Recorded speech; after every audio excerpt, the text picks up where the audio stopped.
नमस्कार मेरे बहुत बहुत प्यारे मित्रों। आज हम लोग बैंक रेट के बारे में चर्चा करेंगे। बैंक रेट क्या होता है, किस पर लगाया जाता है, किसके द्वारा लगाया जाता है, कौन निर्धारित करता है, इसमें कम करने पर बैंक रेट जो दर होती है या बैंक दर जो होती है उसमें कमी करने से अर्थव्यवस्था पर क्या प्रभाव पड़ता है, या फिर उसको अधिक करने पर क्या अर्थव्यवस्था पर प्रभाव पड़ता है। हम लोग इसके बारे में आज चर्चा करते हैं, बहुत ही व्यवहारिक, बहुत ही सरल तरीके से। ठीक, बहुत ही व्यवहारिक और बहुत ही सरल तरीके से। बैंक रेट होता क्या है? देखिए, बैंक रेट वह दर होती है जो दीर्घकालिक समय के लिए आवश्यकता पड़ने पर वाणिज्यिक बैंकों या व्यापारिक बैंकों को प्रोवाइड किया जाता है। किसके द्वारा किया जाता है? आरबीआई के द्वारा। किसके द्वारा? आरबीआई देती है। किसको देती है? वाणिज्यिक बैंक। ठीक, लेकिन कब देगी? आवश्यकता पड़ने पर। ठीक, लेकिन आपको ये शर्त भी याद रखना है कि दीर्घकालिक यानी लॉन्ग टर्म के लिए देगी। ठीक, क्या करेगी? दीर्घकालिक समय के लिए देगी, यानी ज़्यादा समय अवधि के लिए देगी। और उसके साथ साथ क्या होगा? ये आरबीआई निर्धारित करेगी। आरबीआई निर्धारित करेगी कि बैंक रेट क्या होगा, कितना परसेंट होगा, कम होगा कि ज़्यादा होगा। ये इसका निर्धारण कौन करेगी? आरबीआई करेगी। ठीक, आरबीआई क्या है? बैंकों का बैंक है। ये आप लोगों को भली भांति पता होगा। ठीक, आप इससे अवगत होंगे। क्या हुआ? आरबीआई ने क्या किया? दीर्घकालिक समय के लिए या दीर्घकालिक ऋण प्रदान किया। किसको? वाणिज्यिक और व्यापारिक बैंकों को। क्यों दिया? क्योंकि इनको आवश्यकता पड़ गई, ज़रूरत पड़ गई। किसकी ज़रूरत पड़ गई? ऋण की, यानी मुद्रा की ज़रूरत पड़ गई, इसलिए क्या किए? ले लिए आरबीआई से। अब हम लोग इसके बारे में चर्चा करते हैं कि अगर आरबीआई बैंक रेट में अगर कमी करता है तो क्या प्रभाव पड़ता है, वृद्धि कर देता है तो क्या प्रभाव पड़ता है। अच्छा, आपके मन में ये प्रश्न आना चाहिए कि वृद्धि करने से क्या इम्पैक्ट पड़ेगा और कमी करने से क्या इम्पैक्ट पड़ेगा अर्थव्यवस्था पर। ठीक, देखिए, जब कभी भी अर्थव्यवस्था में मुद्रा अस्फीति होती यानी मंदी होती है, ठीक, जिसे इंग्लिश में बोलते हैं रिसेशन, अगर है तो उस स्थिति में क्या करना पड़ेगा? बैंक दर को कम करना पड़ेगा। ठीक, बैंक दर को कम करना पड़ेगा। आइए, मैं एक ड्राफ्ट बनाया हूँ, इसके बारे में हम लोग चर्चा करते हैं क्या है ये। ठीक, अगर हम लोग बैंक दर में वृद्धि, हम लोग क्या आरबीआई करेंगे, हम लोग एज्यूम करते हैं कि अगर वृद्धि हो जाएगी तो क्या प्रभाव पड़ेगा अर्थव्यवस्था पर। देखिए, वाणिज्यिक बैंक आरबीआई से दीर्घकालिक ऋण कम लेंगे। क्यों कम लेंगे? क्योंकि अब बढ़ गया है। पहले 10% था, अब 15% या 12% कर दिया है। तो अब 12% पे नहीं लेंगे। कौन नहीं लेंगे? वाणिज्यिक बैंक नहीं लेंगे। बहुत कम, बहुत कतराएंगे, सोचेंगे कि बहुत ज़रूरत पड़ जाए, बहुत इमरजेंसी हो तभी जाके लेंगे, नहीं तो काम चला लिया जाए। ठीक, जब ये ऋण कम लेंगे किससे? आरबीआई से, तो इनके पास क्या तरलता में बढ़ोतरी होगी? कमी आएगी ना। इनके पास तरलता में क्या होगी? कमी होगी। जब कमी होगी तो आप जाहिर सी बात ये सोचिए कि जब इनके पास तरलता कम होगी तो ये ब्याज की दर क्या करेंगे? बढ़ा देंगे।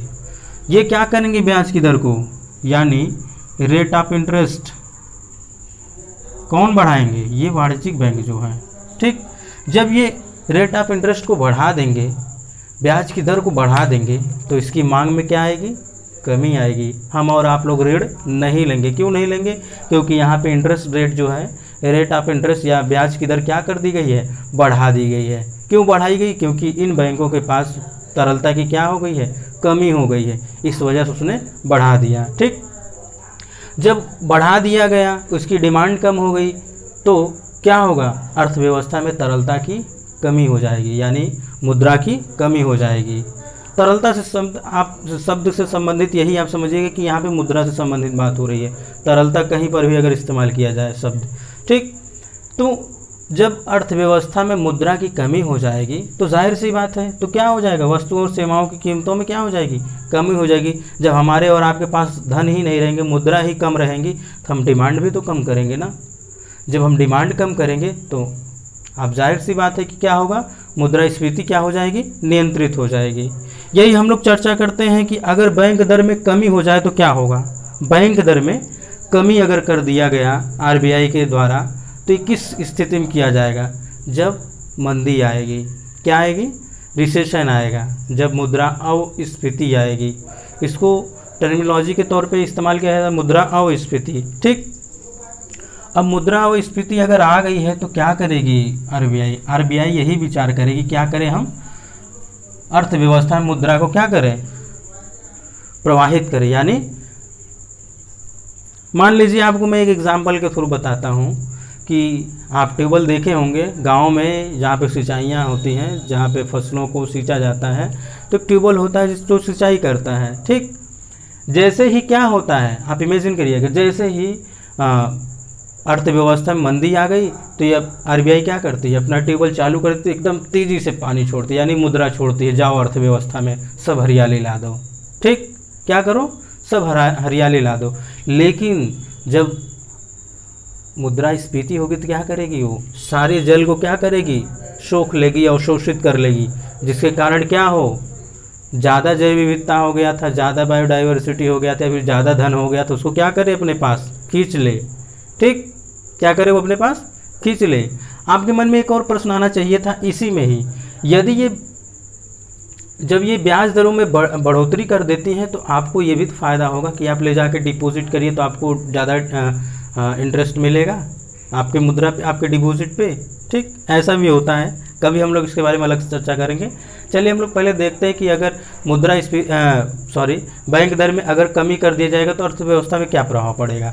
देखिए, बैंक दर में अगर कमी कर दिया जाएगा तो वाणिज्यिक बैंक क्या करेंगे, दीर्घकालिक ऋण अधिक लेंगे। जब अधिक लेंगे उनके पास तरलता अधिक होगी, जब तरलता अधिक होगी तो जाहिर सी बात है अभी अपने पास धन तो रख कर करेंगे कुछ नहीं, तो क्या करेंगे, ये ब्याज दरों को अपने कम कर देंगे।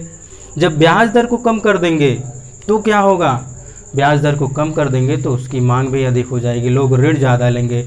जब लोग ऋण ज़्यादा लेंगे तो क्या होगा, इन्वेस्ट होगा, डिमांड होगी। ठीक, इसके कारण इसका जो साइकिल है वो रोज़गार तक चलेगा, फिर रोज़गार जो पाएगा वो इनकम का वो उसको इनकम होगा, फिर वो खर्च करेगा, फिर कोई जो इंडस्ट्रीज है, जो निवेशक है, इन्वेस्टर जो है, उसको लाभ हुआ तो फिर ऋण लेकर के क्या करेंगे, ऐसे ही साइकिल ये चलती रहेगी और मुद्रा अवस्फीति को क्या किया जा सकेगा, नियंत्रित किया जा सकेगा। मुद्रा अवस्फीति का तात्पर्य यही होता है कि वस्तुएं तो ज़्यादा हो गई हैं, यानी अर्थव्यवस्था में वस्तुएं ज़्यादा हो गई लेकिन डिमांड है ही नहीं। क्या नहीं है, डिमांड है नहीं, मांग नहीं है। तो इस स्थिति में सभी के पास क्या किया जाता है, मुद्रा भेजा जाता है। कैसे भेजा जाता है, इसी माध्यम से। आपके मन में एक और भी प्रश्न आना चाहिए कि अगर आरबीआई या फिर सरकार जब नोट छाप सकती है तो क्यों ना वो मंदी से बाहर निकलने के लिए सभी को मुद्रा ऐसे ही